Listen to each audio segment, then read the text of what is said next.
Hello and welcome back.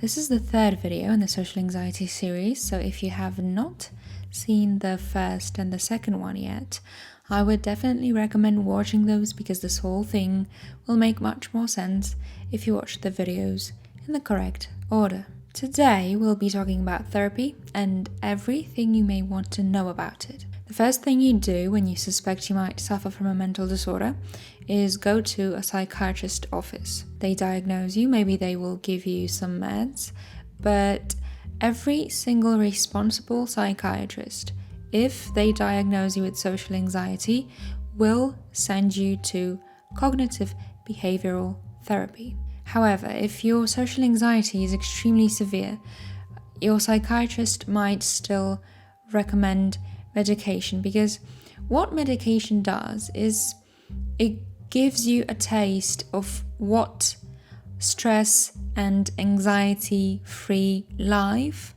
is like. So medication might be good to break through that initial wall of fear. So I'm guessing that people with extreme social anxiety will benefit from those the most. But yeah, I'm just thinking out loud. So obviously your therapist is the one to decide whether you go on medication or not. Okay, so sometimes you might take medication, but they will always be just an addition to cognitive behavioral therapy, and here we dive into the deep blue sea. I need to stress that this is how my therapy looked like. Every single client is different, every single therapist is different, and they may use different tools to try and help you with your anxiety. So if your therapy looked or looks or will look different than what I'm about to describe, just keep in mind that it doesn't mean that it's better or worse. There is no universal description of what a therapy session looks like.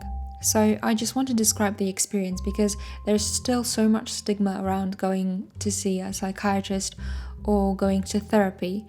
And yeah, I really hope that after watching this series, a lot more people will finally go and seek help. Okay, I want to start by saying that therapy is like dating.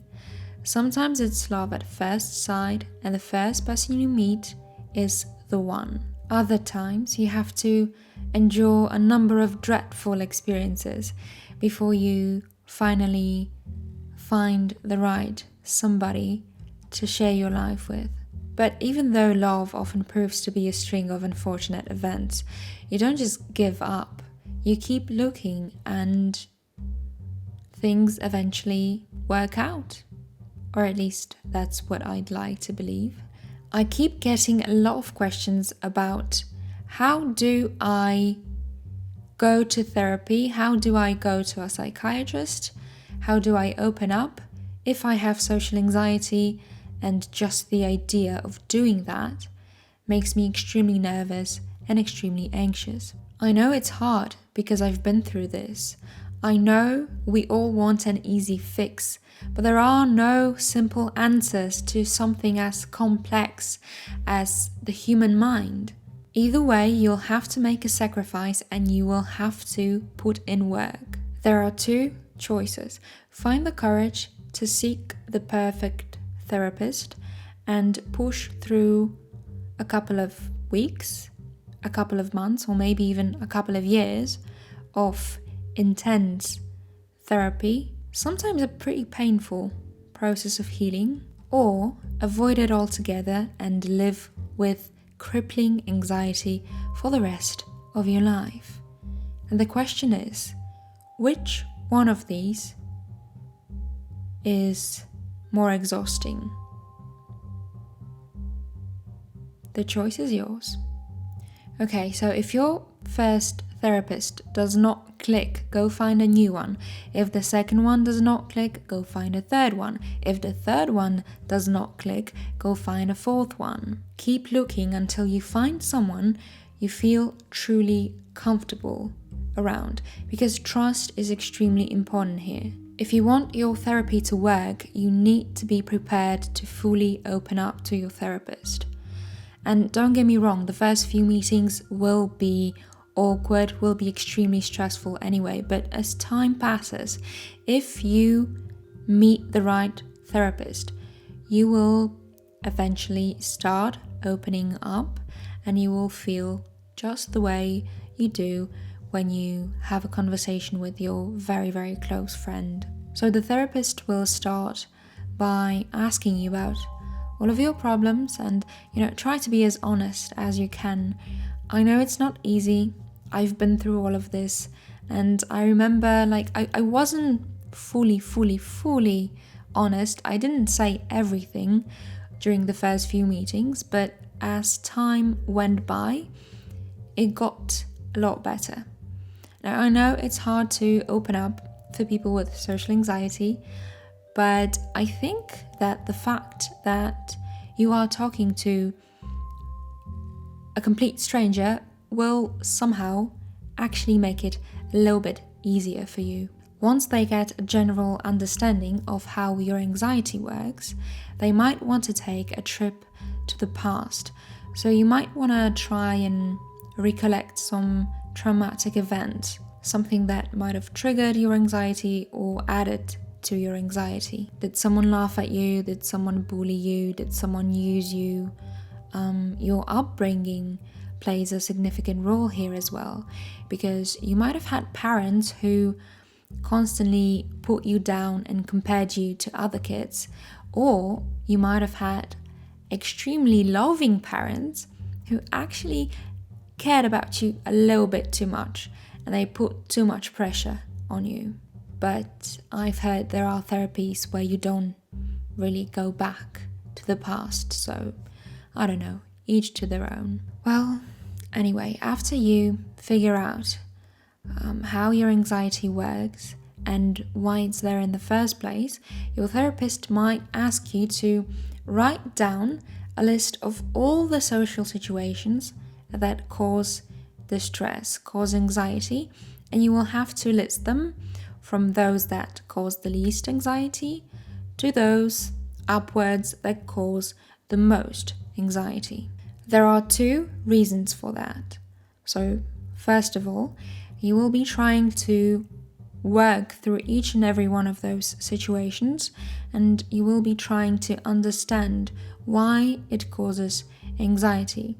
And obviously, you will want to start with those that cause the least amount of anxiety, because it will be the easiest.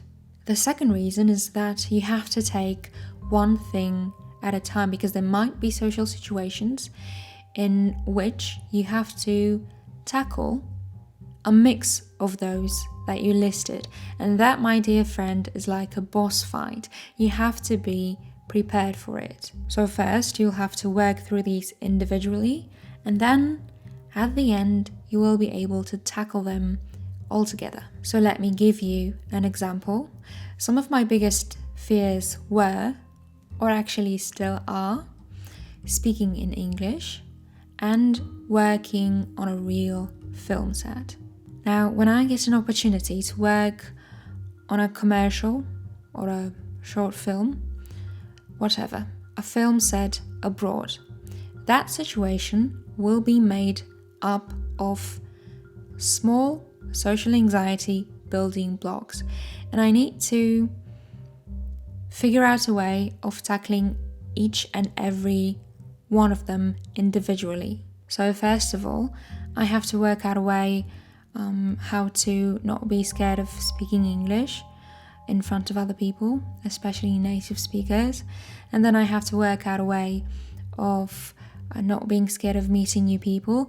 Then I have to work out a way of not being scared to work in front of others. Then I have to work out a way to not be scared of working with professionals, and the list goes on. Moving on. Once you have that list, an image of your social anxiety will emerge, and based on that image, you will start building a model of how your social anxiety works.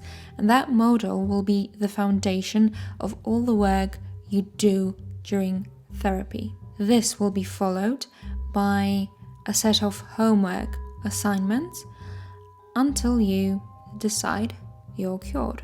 Now, here's the reason why I am not a fan of self-help. I don't even want this series to be self-help. I want this to be an in-depth explanation of how social anxiety works. Now, don't get me wrong. I think that self-help is better than doing nothing at all. And I know that not all of you can afford therapy. I believe that every individual is different. And even though your triggers might be similar to the triggers of other people, and even though, the answers to your problems might be similar to the answers to the problems of other people, it still doesn't mean that mental health is not a very fragile thing. You don't want to be fooling around with it. You do not want to be playing with it on your own. If you really want to get cured, you need to build an extremely detailed individual foundation of how your anxiety works, and you need to be working on it with someone who knows what they are doing, so they can tweak the general therapy rules so that they can ensure a perfect fit for you, for who you are, for what you went through, for what scares you. When you go on YouTube, you get a bunch of self-help videos that always claim to be an amazing cure for your social anxiety that always works. Most of these videos will usually simplify the problem and tell you to go out of your comfort zone and just continue doing the things that make you feel uncomfortable and just change your perspective. Every single person, I can assure you that every single person watching this video, someone who really suffers from social anxiety, who really was diagnosed with social anxiety, can confirm that the anxiety, the stress you feel, does not go away even if you put yourself in all of those stressful situations. It can only make things worse. And that is the whole problem. That is actually the definition of social anxiety.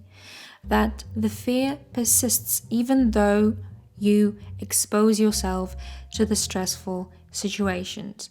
If your anxiety subsides after putting yourself a couple of times out there, it probably wasn't social anxiety in the first place. It probably was just a normal amount of stress that every normal human being goes through when they have to, do something new. And that is why this thing is called cognitive behavioral, okay? You need to mentally and verbally work through these issues. You can't just kill the symptoms. You need to understand where your social anxiety comes from. Telling someone with social anxiety to just go out there and face their demons is like telling someone with a broken leg to ditch the cast and just start moving their leg around, and it will naturally, instantly heal. That's not how it works. Anyway, the model I've mentioned a couple of minutes ago, the whole foundation of the work you will be doing during therapy, might be called a cognitive model of social phobia by Clark and Wells. Now you have to remember that this is one of the many social phobia models out there, but in the next video I will explain why I chose this particular one to explain social anxiety to you. And yeah, that's it for today. I think my voice was cracking a little bit during the video. I'm not sure whether you'll be able to hear that, so sorry about it. There's nothing I can do. And yeah, because I really wanted to film this today. I didn't want to wait any longer. But yeah, remember you can follow me on Instagram. I post a little bit more often there. And thank you for watching, and I will see you soon. Bye bye.